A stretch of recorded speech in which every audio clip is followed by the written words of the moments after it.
And we're just looking now about how to break down your question for literature, for your poetry question. It's really important that you break down the key words for any sort of question, really, just to make sure that you understand what the question is asking of you and that you don't miss out any of the skills. So I would encourage you to highlight the command words within each question. This could work for language as well, of course, but in this case, our first command word, we know that we have to compare. So what does that mean? Well, we'll be looking for the similarities and differences. And I would urge you really to try and find as many similarities in this poem question as possible, rather than just focusing upon differences.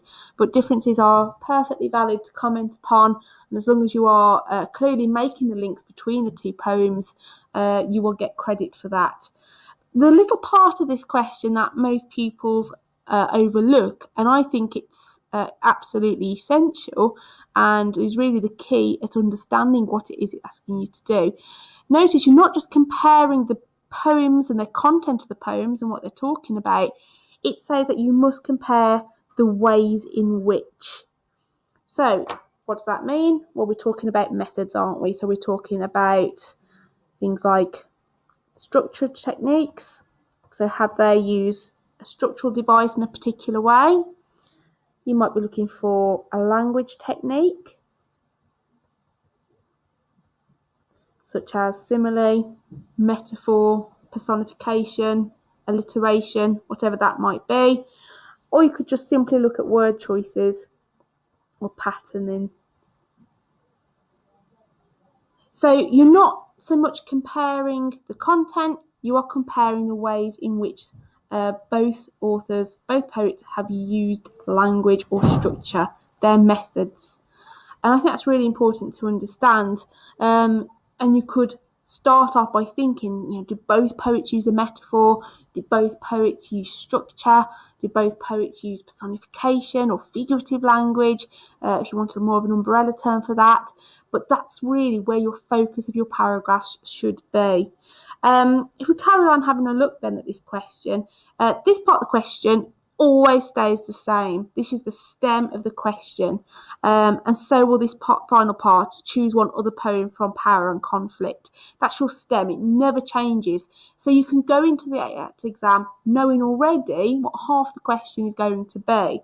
The bit that changes is what we call the steer of the question, and this could be really sort of largely based around themes. So as part of your revision, I would encourage you to have a look at the themes and see which poems really have that as a prevalent idea that runs through the poem. In this case, it's the powerlessness of humans.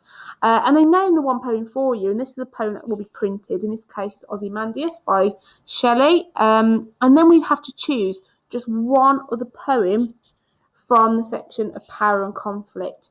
And of course, that choice has to be narrowed down by this theme here.